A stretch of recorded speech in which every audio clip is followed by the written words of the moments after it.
I'm through saving the world. Don't you remember who you are? This dark eco-freak is dangerous. Hate consumes your eyes. It will destroy you. We need to attack their hive from below, and the sewers are the only way in right now. I'd say good luck, but then luck won't help you. Someone is collecting eco-crystals to power something terrible. That's right, we did. You haven't forgotten what I taught you, Jack. Dark, dirty, dangerous. I'm beginning to like this war. Jack, we're in serious trouble. The KG have a new leader. We're trying to find out who it is. Not you. Destroy this intruder! Go get him, heroes. The end is coming. Prepare the city. Daystar approaches. You know what it brings. I'll kill you myself. Jack? Jump! Seize them! I promise you will meet your makers. Fine, bring him on. My feet are killing me, and I think I'm getting a hangnail. So maybe I'll just sit this one out.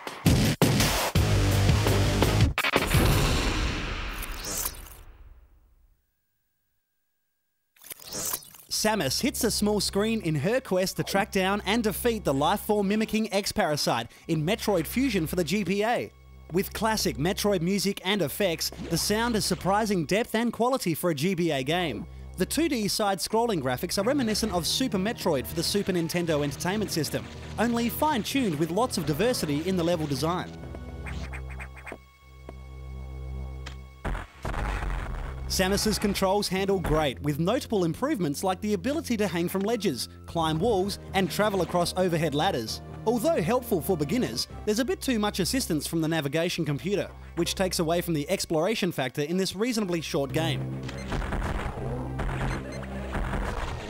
Linking up to the GameCube won't do much for Fusion players, but it does activate a new suit for Samus in Metroid Prime, plus unlocking the original Metroid game for use on the Cube. Another piece of the Metroid puzzle which will have you fused to your GBA. Our score for Metroid Fusion, 3.5 stars.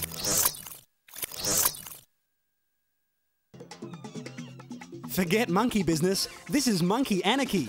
Ape Escape 2 is a crazy adventure.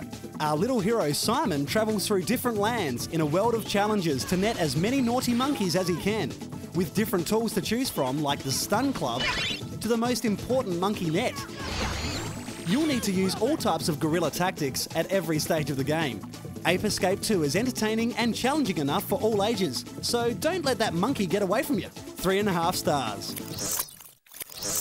Sonic the Hedgehog, with all his moves and antics, has even more to battle and collect in Sonic Advance 2. The next in the crazy adventure which has the world's fastest hedgehog running, jumping, and collecting as many Chaos Emeralds as possible along the way. A new friend named Cream the Rabbit joins Sonic to thwart the evil machines of Dr. Eggman, who's up to his old tricks again. Evade the obstacles and enemies, unlock secret areas, and uncover hidden Chaos Emeralds to transform into Super Sonic for the final battle. Another high-paced, side-scrolling action title keeping true to the original games. This is a great sequel in the Sonic lineup.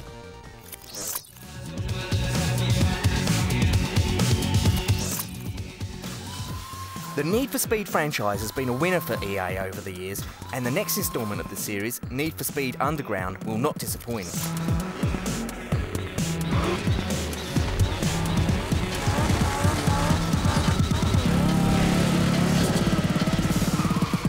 Riding off the back of a modern automotive phenomenon, import racing, made mainstream by movies like The Fast and the Furious, EA has crafted a compelling treat for today's gamers.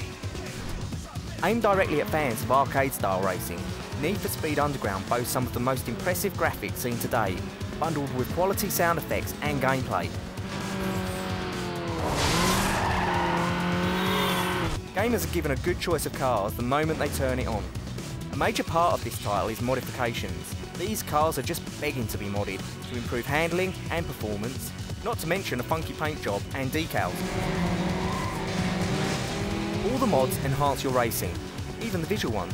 Using a point system similar to Project Gotham Racing, drivers accrue points for style, as well as speed on the track. Hey, loser! All right, check it. Maybe I can help. Just you and me, one-on-one. It's money in the bank. Let's go.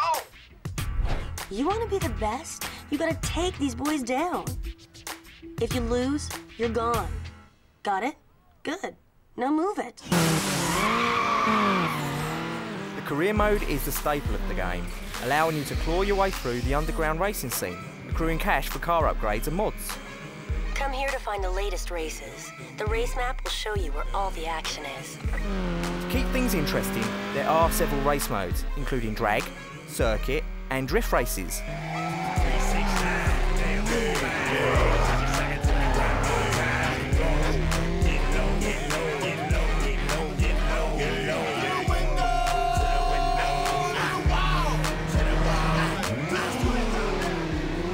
There are over 20 tracks to race, but they do look very similar. Having said that, the graphics are stunning, and although the visuals can be a little bit over the top at times, the gameplay graphical quality is surpassed only by Colin McRae 4 on the Xbox. Hey, what you think? You digging it? Then you gotta win. No racing cred, no cool parts. The only disappointing aspects of this title is the lack of any vehicle damage. Not even a scratch.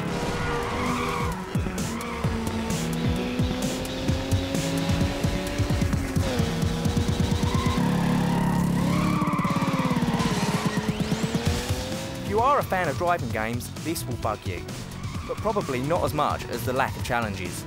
You still have to drive, and drive well, but you won't have to struggle to get enough cash for your next mod.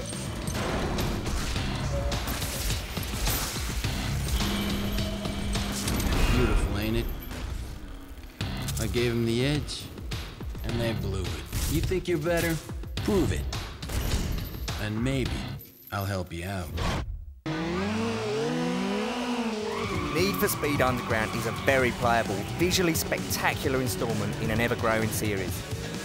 This game will be a staple for race fans, and in a genre that is crammed to overflowing with half-baked titles, you could do worse, a lot worse.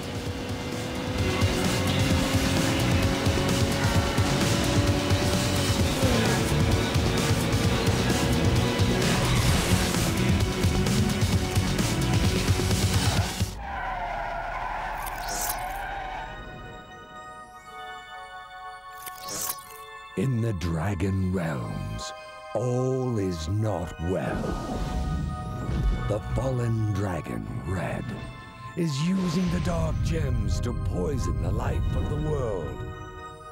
5 heroes must fight the forces of evil.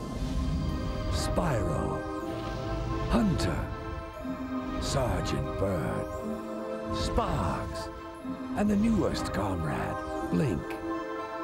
Now is the time. Let the battle commence.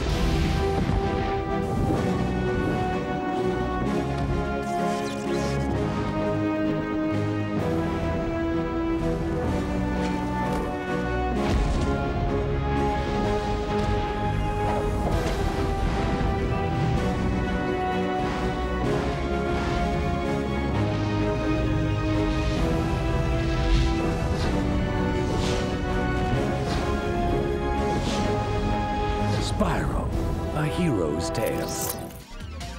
Next on Control Freaks, Nintendo goes bongos, and it's a Black Monday for the getaway. Let's all watch Control Freaks. Woohoo! Before PlayStation, GameCube and Xbox, there's a whole history of console gaming. The early 90s were dominated by the Super Nintendo Entertainment System.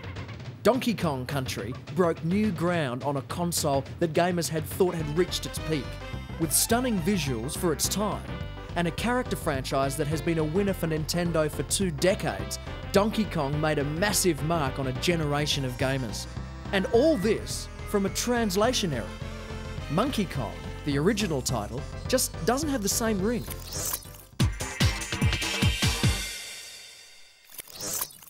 Fans of Pitch Black will recognise a new title in the lineup for 2004.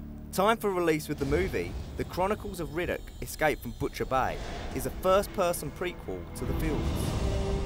Welcome to Butcher Bay. Triple Max Security Prison. Toughest slam in the universe. Impossible to escape. My name is Ian Stevens. I'm a producer for Vivendi Universal Games, working on the Chronicles of Riddick, Escape from Butcher Bay. And we're here at E3 this week, showing off the game, giving consumers and retailers and the media a chance to play it. The game's done now. It'll be on store shelves June 1st, about 2 weeks ahead of the movie, which releases June 11th. And what it is a first-person shooter for the Xbox. Pretty immersive hybrid game that involves some really unique key features. As a first-person game, we have a melee fighting system, a really simple, accessible feature. Take users like 5 seconds to figure that out. Your buddy can go to the bathroom, you can pick up the controller, and you're using a key feature. Left hooks, right hooks, uppercuts, forward lunges, and a really in-depth combo system. And then Riddick has this ability to see in the dark. So of course stealth is a big part of this game as well. Although traditionally stealth is usually about avoiding conflict and getting through areas without being seen. In the Chronicles of Riddick, Escape from Butcher Bay, stealth is more about catching guards unaware, shooting out the lights, getting a dark room where guards are afraid, looking around with flashlights. Then we have action-adventure elements which really capitalize on the amount of work that the studio put into making sure that the game was a great prequel to Pitch Black and the new film. You can interact with all these different NPCs in the world, trade cigarettes or money with them for weapons or information, take on side missions. There's a lot of character development in this universe, and there's a lot of that that's done through being able to talk to virtually anyone you see. And then of course we have an incredible action element. A lot of weapons that we're giving players to use with a lot of technology built around that to make the environment really interactive and really reactive to anything they want to shoot at. Lots of destructible entities in the environment, things you can blow up, things you can use as a gameplay mechanism, shooting down ceilings or fans in the ceiling to drop them on enemies, things like that. And of course the technology is also a big feature. At E3 for a couple of years now, people have been looking at games like Doom 3, Halo 2, Half-Life 2, and getting really excited about things like dynamic lighting and real-life physics and some of the incredible detail that can be achieved through things like normal mapping and really advanced bump mapping. And we do all of that in Riddick, and it's really obvious. All the per-pixel shading, dynamic lighting, normal mapping is used on every object and area and surface and character in the game. Real-life physics are a big part of not only the interaction but also the gameplay. And ultimately, the game is done and running at a smooth 30 frames a second. And players will be able to pick this up in a couple weeks, have it, enjoy it, not have to wait like they're going to with a lot of these other, big flashy games that are, starting to make people a little anxious. Only the one who can take out an army can break out of hell.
Hang tight, because next week on Control Freaks, it's another hair-raising ride of interactive excitement on the massive roller coaster that is computer and video games.